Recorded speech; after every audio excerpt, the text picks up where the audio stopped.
Dear Buddha, please bring me a pony and a plastic rocket.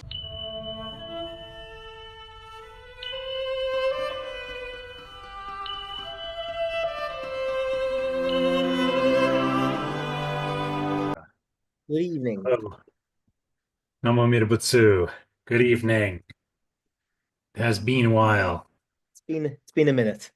Yes, it has. It has indeed. Sorry, I didn't have my beads ready to go. No, I usually have them in a like little sutra bag, and I Oh keep yeah, that in yeah. my I've got like a the sort of liquor cabinet type Yeah. so it's sort of buried in there. All right. Okay. No worries. Yeah. There we go. Yeah. So yeah, it's been a while in general. Just lots going on. I won't go Mm, into mm, that, mm. but lots going on that I just haven't been able to have any Dharma sessions with anyone in quite a while, at least been several weeks at least. So yeah, so it's very good to be getting back to it. Um, I had a, sort of another thing on my mind, brewing up to ask a question actually with Kyokan and yourself. Basically about I'm aware, I'm always been aware from the beginning, really, that in Jodo Shinshu, sort of um, petitionary kind of prayer is That's a not good one. something that Shin Buddhism is not something we do. Other forms of Buddhism do kind of participate in that, but um, we do not. And um, I sort of get the reasons for that. We don't really rely on on devas or other as they Shoten Zenjin. We don't rely on heavenly devas or benevolent deities. But I had a question kind of about when you have real and I know in Jodo Shinshu it's very much because it's we very much what um I was just going to read I was looking for something where it actually is officially stated, Mm, and I mm, found the website that we've used before actually on my channel is this San Fernando Valley Angwanji Buddhist Temple mm, mm, website. And it kind of says, among all Buddhists, Jodo Shinshu Buddhists are the only Buddhists mm. who do not practice prayers, nor do we teach that there are, can be benefits in this world through petitionary prayer. For most Buddhists, prayer is central in their practice in some sense. And then I added the some sense, but the and it says the reading I began, the writer of this, the reading I began with is an excerpt from the Essentials Jodo Shinshu Kyosho. It can be found on the front page of any Jodo Shinshu service book under tradition. Quote, understanding fully the principle of causality, we shall not practice petitionary prayer. That was what I wanted to come to, is the causality and anyway, we shall not, so understanding fully the principle of causality, we shall not practice petitionary prayer or magic, nor shall we rely upon astrology or other superstitions. In one sentence, Jodo Shinshu radically differentiates from all other Buddhist traditions. So, just want to look at what uh, yeah, no, he just quoted that. Yeah, that the beginning of the article. The author of this article that I'm reading from is William Briones, um, from the Los Angeles Hampa Hongwanji Buddhist Temple and uh, supervising minister. But Mm. Anyway, let me get back to you till I can see you. The so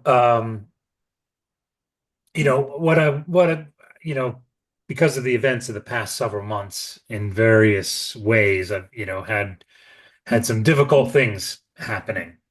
Some of which actually were going on for a long time before this, but came to realize it several months ago that something needed to change, something I needed to make some changes in my life and approach to things that I hadn't realized. And also, I've had a close family member, a very close family member, uh, uh, um, has been diagnosed with terminal brain cancer. Mm-hmm. So has radically impaired them, massively cognitively impaired them quite suddenly.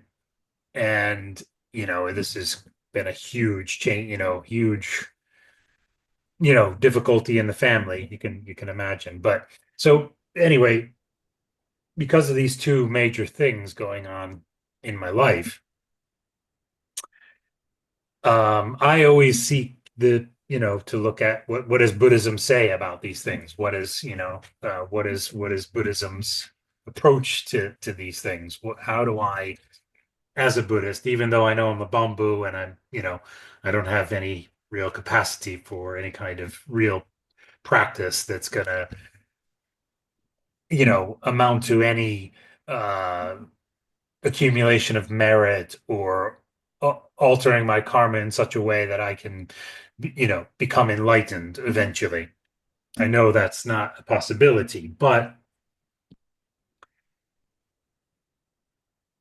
I still look to the Buddhist teachings for guidance in life. And, you know, I felt there's actually these two things I mentioned and a third thing uh, that actually has been a long time issue, let's say, in my life, difficulty in my life, challenge. Um, uh, I look, it would be really nice to be able to to engage in petitionary prayer, or a reliance for work, not necessarily for enlightenment, but for certain aspects of your life. But as a Buddhist, I do accept causality. I accept I accept the and the you know uh, origination of things, the dependent origination of things, causality, all that. So I know you kind of have to go with the flow, and you kind of have to accept your karma, how it's ripened in this lifetime and continues to. Um, but there are times where you just think, is there some way? Not necessarily, I don't really have it's not necessarily about being able to pray for worldly things that I'm talking about, but just, reliance on something like, even if it's something like, I just mentioned the interconnectedness of all things, the, dependent origination of all things.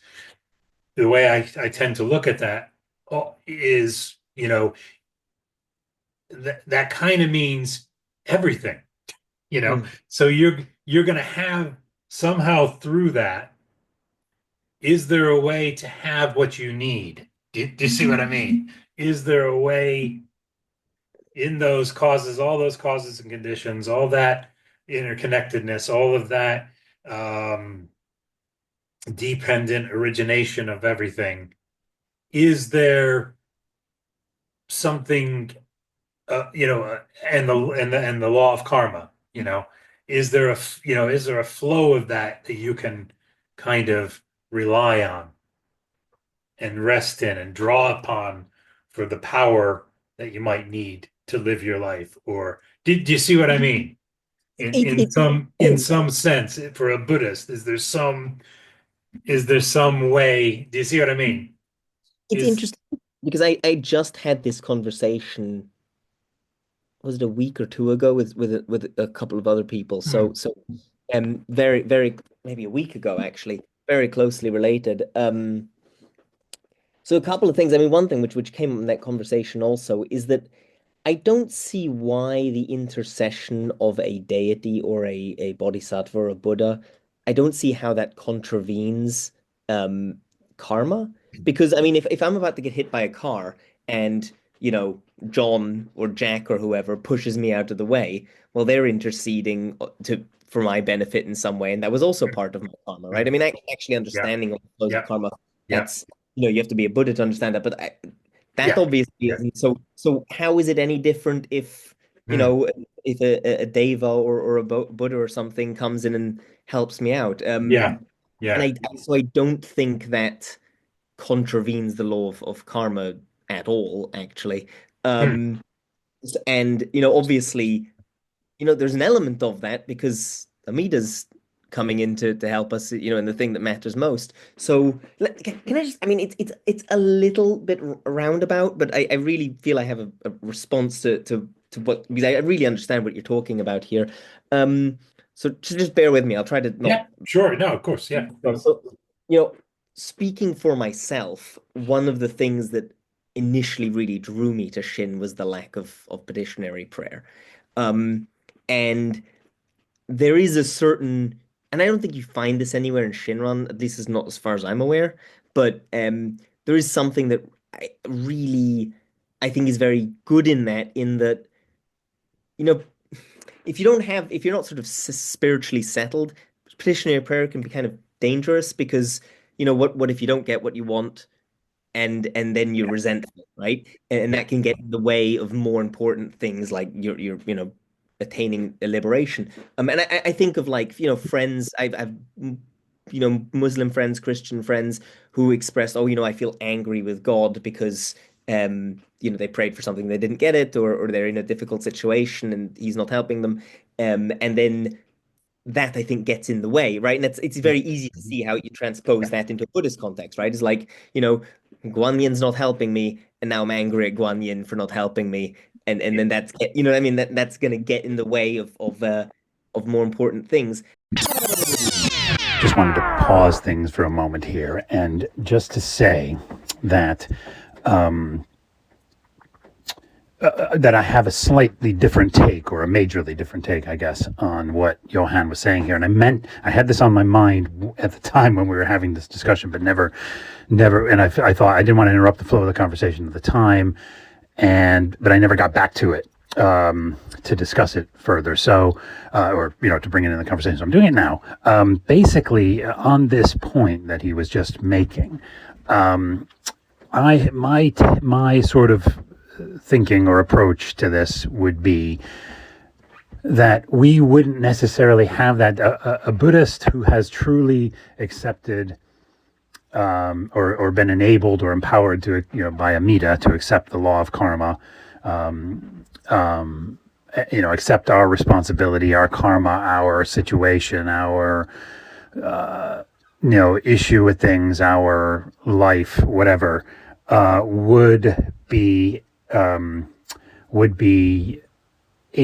wouldn't have that issue from petitionary prayer, because unlike the theistic way of thinking, where, oh well, it's God's will, they always have to think, well, it's God's will, so they're going to blame it on God, and everything ultimately in a theistic framework you can blame on God, basically.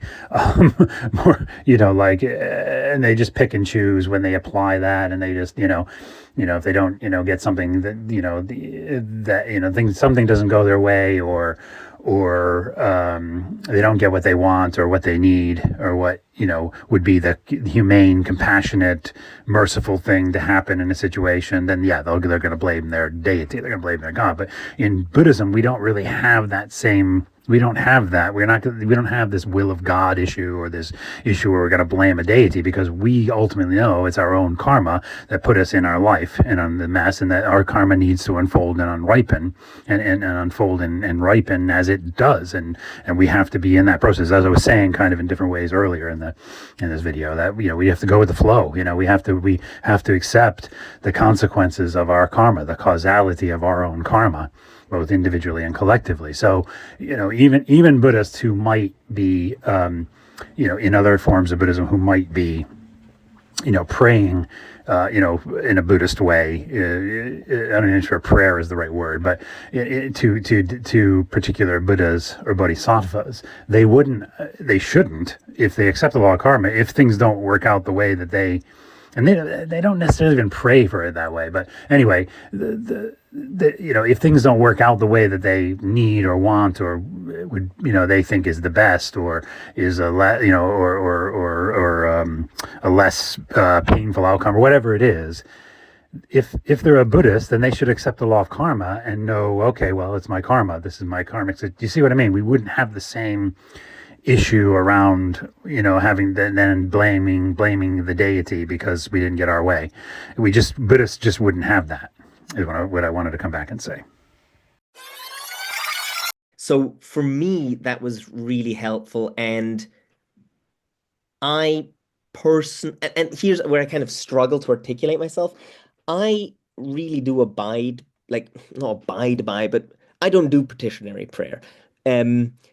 But I'm not going to really act like, oh, that's because it says here in the handbook. Because I have that book too, and I know on the page. Well, this is what I want to do. I'd like to find words from Shinran and Renyo, where I'd like to see. That's what I was kind of looking for just before I had like a half an hour to prepare. It was so busy today, and I just had half an hour, and I was trying to find something, and I couldn't. I was trying. I don't know if it was the search engine or something that in there, what they specifically have to say about this. I know that I can't recall from the top of my head now for you, but I know there are passages in the Jodo Shinshu to the effect of not relying on deities and astrology or deities or things like that. Yeah. I thought there was, and I thought I've heard them before. I've read them. Yeah. Haven't, and in my reading of the Jodo Shinshu, I don't think I've gotten that far yet to if it's in the Jodo Shinshu or any other part of the collected works yet. I haven't gotten far enough in my Fukumoto sequence reading or I can't remember that I have. It's been a little while. I've had to have a pause in that too. So, but anyway. Memory, and I should say it's been a good couple of years since I've read the Jodo Shinshu. It's in the last chapter. In chapter 6 is chapter because I haven't I haven't completed reading the Jodo Shinshu. So, but what I never found is, and I sort of have to. It's difficult here to articulate myself because I sort of think in two different tracks. On the one hand, I kind of understand on an intuitive or I don't even really know how to characterize it. On a certain non-rational level, I understand why, because I feel like this, and I've met many Shin people who have the same position, right? Where it's like I just trust in Amida that everything is going to work out. And that's how I handle difficult situations. That's the closest thing that I get to petitionary prayer is I just trust in him that in the end things are going to work out, so this is okay, right? Yeah. And I think that's the sentiment, the place from which Shinran Shonin is coming when he says, don't rely on on petitionary prayer, but and if I kind of look at it, put my rational hat on, right? And sort of don't look at it through my own subjective experience, but kind of try to look at it from, kind of more, not universally, but maybe universally, just from, take my own experience out of it a little bit. I don't see any, and maybe someone's going to pull me up on this, and please do, if someone knows of a passage that I'm forgetting about or I haven't read or, but I don't remember anything. I haven't encountered anything from the patriarchs that explains why petitionary prayer is sort of forbidden in the sense of that it having negative consequences. And okay, let's make a distinction here, right? There's petitionary prayer in terms of things that are going to get you to enlightenment. That makes sense why you can't do that, right? Because you're just leaving it to Amida. That's like the condition of the vow. Just give it over to him. But I don't think that's what we're talking about here. We're talking about much more like, your family's sick, either some kind of concrete help, like getting over recovering from an illness. I mean, that might not be possible in the kind of your situation, but hypothetically, that kind of thing, or a kind of more emotional thing of like, you want support, right? So you have like Yeah. the strength to It's get through this. it's not really to change. Yeah, it's not necessary because I accept, a person's karma, including this very close family members, and other friends that I have that, have very, either serious long-term illness or disabilities or what have you.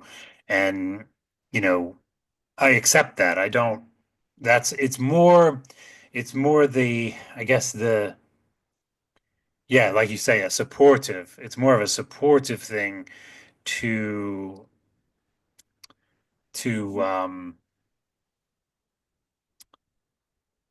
to kind of get on with your life, but in a Buddhist way. Something something that you have a sense that there's something you can rely on for a kind of support through things in a very, you know, I'll give you an example if Mm. this makes just okay. I'll just come back to I've talked about this before in my videos, so I'm not that I've over the years, for many years, um, struggled with food addictive eating or food addiction, or I just call it gluttony, a gluttonous kind of behavior. I haven't really had much difficulty with it in a long time, but you know, um, because I feel like I've talked about this. There's in the working of Amida, in the encountering of the light, in the Amida is good from the past. All those different things that we are a very strong part of our Shin Buddhist teachings, and tradition is that I see the working of that there's a transformation that has taken place in my life over the years where I've kind of yes, to the very last moment of life, our kleshas and our bono and our um, are all going to be that's all. It's all we're going to be full of our blind passions, our desires, aversions, all that. You know, for ordinary beings, that's till the day we die. Um, but there's a lot, I see a lot in the right, especially the writings of Shinran, where there's some transformation that's taking place when you encounter Amida's light, when the working of Amida is happening in your life, when the you reflect on the good from the past, all Amida's good from the past. There's something happening there, and I've talked about this in another video where I felt like with this very specific area of my life, at some point I was sort of kind of popped out a bit, lifted just a bit out of it, enough to be able to be mindful enough of my, and do you see what I mean? Um, for it not to be a major issue. Um, but it's always kind of there, that preta aspect of my existence, is kind of it's there. I have to be kind of um vigilant about it, or and I think of going to the 12 step groups, again, because other groups, though I can use their concepts very well, other non-12 step kind of addiction recovery, none of them have any real support in place for people with food. You try to connect with it. There's no meetings. There's allegedly meetings. There aren't any meetings. You know what I mean, with these other groups, with these other non-12 step groups. And it's all focused on people with alcohol and drug addiction, drug abuse, alcohol abuse, that's not been a part of my life. That's not a part of my life. And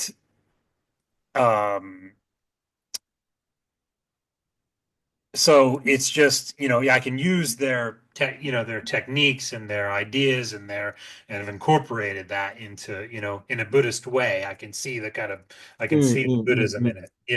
It's a upaya going on there, I think, with the other groups as well. But there's been a lot of upaya in the 12 steps, even though it's very, by and large, most people approach it very theistically, Abrahamically, if you will. Even if they don't call it like a specific religion, it's they're and they talk about God, and whereas my whole experience has been trying to work the program, as it were, in a Buddhist way, and I found different ways to do that. But one of the things that's difficult is with the 12 steps is that concept of the higher power, and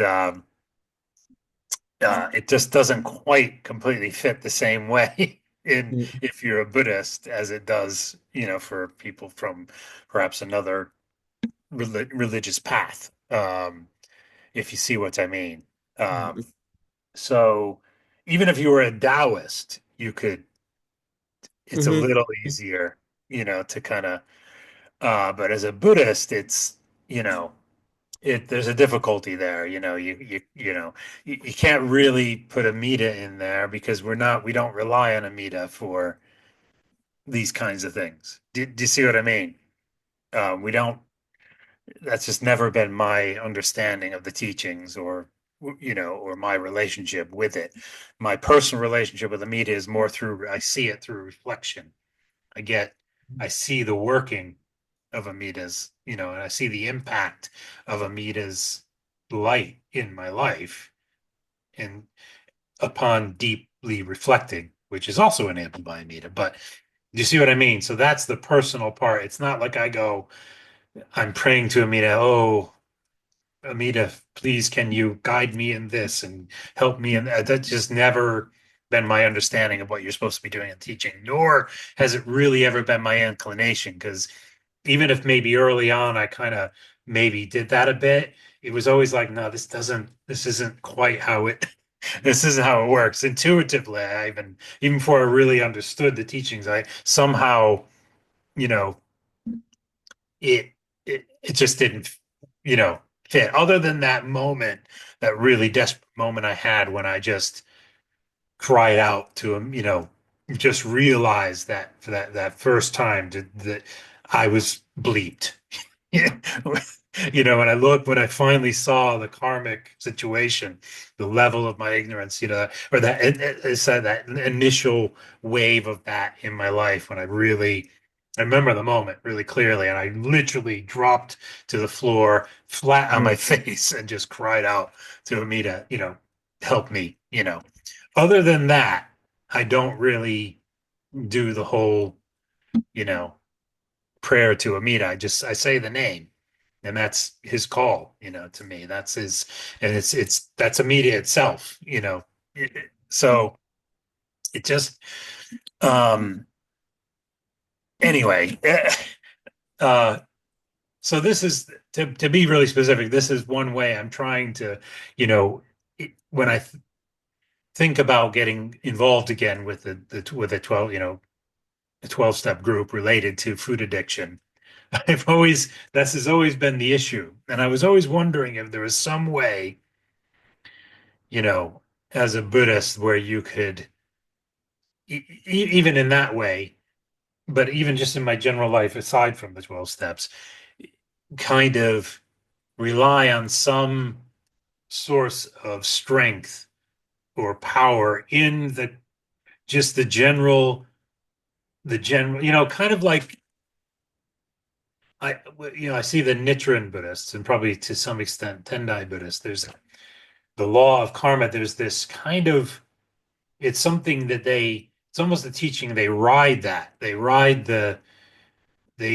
use that to their benefit in life, in their life. And I just wonder if there's some way for a Jodo Shinshu Buddhist to approach this that wouldn't be out of sync with, you know. And I know you're saying you can't see how it's out of sync with the law of karma to Yeah. Yeah, yeah. exactly. And what I wanted to get at earlier, sorry, I feel I didn't really make that point, is that I personally don't like, petitionary prayer doesn't have a place in my spiritual life.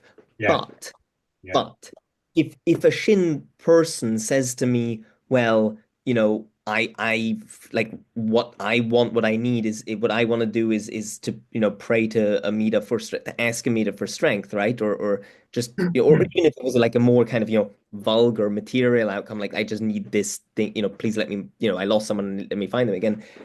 I'm not going to tell them no, and I don't like, what is Amida going to retract his Shinjin because no, Yeah. that's absurd. So Yeah. I've seen that written in Jodo Shinshu articles somewhere where they say, um, you wouldn't, because we're just ordinary ignorant beings. That's gonna be something they're gonna do. If it's something that comes since, kind of sincerely from their heart, it's not something that we're gonna like criticize or yeah, wag the finger yeah, at, yeah, yeah, Um, well, I'm sure there's oh, one person you and I both know who would do that, but I don't yeah, think that's not the yeah, right. I don't think that's the right approach. I don't think that's the sort of Honganji approach. Um, and like also in doing that, one is still you're desiring a closer relationship with Amida, because the person who you turn to for support, who you turn to for yeah, help, is Amida, and I think there's something good in that. So yeah, and I know there's also, I know people, and I won't specify who, because I respect people's privacy, but I know a number of Shin Buddhists that I know very well, that I respect very highly, who I no doubt of their Shinjin, at least one of whom is ordained, who do engage in petitionary prayer, either to Amida or some other Buddhist deity, with the understanding four great kings, or heaven, the yeah, four or, heaven. or whoever it may be, or whatever bodhisattva, or whoever it may be, which, are all ultimately manifestations of Amida anyway. And, things like, moral guidance, or worry about your kids, or whatever it may be. But, and I don't do that, but I don't see anything wrong with that, you know? So if that's what someone wants from, and that's kind of what I was trying to get at the beginning. It's only, it's only a problem if it's getting in the way of Shinjin, right? If not, then go for it. Yeah. I really don't see the problem. And maybe they'll get me in trouble Yeah, with I stuff. don't. Yeah, I don't see it in the scripture. I don't see where it's like. I see it as like, that's what I want to. Yeah, sorry. That's what I'd like to see. I guess, I want to do some more research on it and just see some specific things where Shinron has said related to this, even if it's indirectly. Renyo, other Dharma masters in our tradition, to see where do they get that from? What I read in the beginning. Where does that? What's the foundational? Where's that? Um, you see what I mean? What? I mean, there's one. I don't know. I'm just spitballing here, but like kind of one instrumental reason that might not be spelled out anywhere, but it's like, If we have one person with Shinjin and another person who doesn't have Shinjin, and they're both like, coming to a Shin teacher, it's the second person who's more important because Amida's already taken care of the first one, right? Like, I mean, if they get hit by a truck tomorrow, they're Yeah. fine.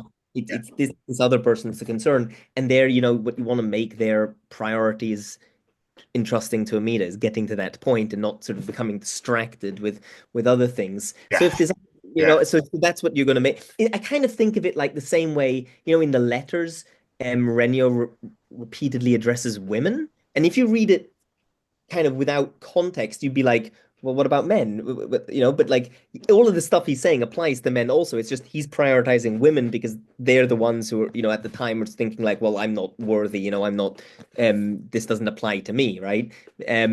So it might be that kind of thing as to why Which that would make sense. That would. yeah. I mean, that's just the theory. Yeah. So although, it's also there's sort of fine gradations here, right? It's like I think there is probably a distinction to be made between relying on Amida for emotional strength to get through things. I can't imagine there's been any Shin Buddhist who hasn't done that in some. That's yeah, and I don't want to do that. That's it. It wouldn't seem like it. I think that just the general I get so much just from the general, you know, teachings and in that sense, and the general implications of the teachings where that I experience, my encounter with the teachings, with the light.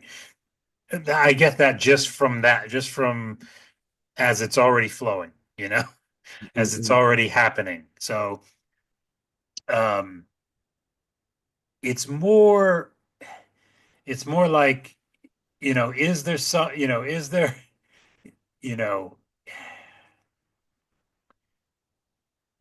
some way to look at that where you can kind of rest in that, No, you well, can, yeah. that you can go, you know what, that's the source of my um support. It's already there. This was something I've said in some other video when I've been reflecting on this for the past several months, off and on in my reflections. And I've made some, I haven't posted them yet, but I will eventually, where I've talked about that I've kind of come to the conclusion that whatever I need is already there, kind of from Amida in this thing that I'm talking about with the causes and conditions, the dependent origination, the interconnectedness of all things, all things that are within Buddhist teachings. Whatever is needed is already there, and you just have to kind of be aware that it is, or accept that it is in some sense. Do you see what I mean? Mhm. Uh, um, and in even though we know this is a dream and we know that this is, I guess I'm looking for that. Is it okay to kind of, because, even though this is a dream, we still have to live it. You Yeah. know, every realm, for every realm, it's not real in samsaric existence, but it's very real to them. Mhm. The hell realm is very real to those who are living in the hell realm. The Preta realm, the animal realm, human realm, Deva realm, all the what as they live it, it's very real, and we have to live it. We're still living in it. We still have to. So is it okay to look at the way I've just described? That the support, the power, the strength is already there in the causes and conditions, in the dependent origination of all things, in the interconnectedness of it all, in the working of the good, Amida's good from the past, in the working of Amida. Somehow, in that, I can rely on that for things in my life. I would say yes. You see I what mean, I'm saying? That's no, I that's do. what that's the first time I really articulated it in quite that broad a I think that was fashion. well articulated, and I can't imagine why anyone would say no. I mean, that seems Yeah, and that's kind of how I've been approaching this, past several months with the various things that I've needed to kind of deal with. Is that's how I've kind of looked at it. I've had to go, okay, pause. It's what you need is already there. Just remember that kind of thing. Do you see what I mean? Namo Minabutsu, but also in your life, what you need is already there. So just, and it's not some kind of new age thing, no, or some kind right. of The Secret, It's not, like, do you remember The Secret? That whole, it's nothing like that. It's just me. It's all founded in Buddhist teachings, the way I'm approaching it. And I guess I'm just wanting to check that and make sure that that is what I'm doing, and not something else. Do you see what I mean? Yes, yeah, but I mean, yeah, but I think that's indisputably, yeah. I mean, that seems very plain to me that is the right way to approach these sort of things. And often that thought goes together. Namo Mm. Midabutsu and everything is there that I need. They go together. I mean, it's just You know? another dimension of taking Just like, refuge. something really is amazing and wonderful happening. Namo Midabutsu, we just get, or something The is opposite is things the really, day's really shit. yeah, yeah. Namo Midabutsu, Namo Midabutsu. What I mean? But so I've now added this to that, Do you see what I mean?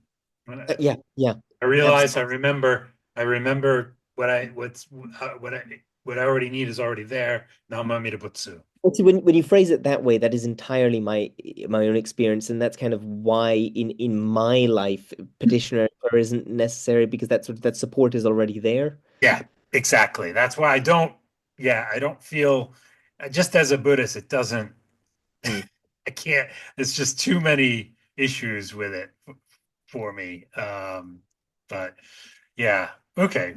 Yeah, I think we're in the less than 1 minute zone here. Yeah, So came to the should we next say level. should we Yes, do, I think yes. it brought Yeah. it to good. Should we do some Nembutsu to take it out? So Namo Namo Buddha, Midabutsu, Namo, Namo Namo, Midabutsu, Namo, Namo, Namo, Namo, Namo. Namo. All right, my friend. Till next time. What are you doing? I'm praying for you, Mel.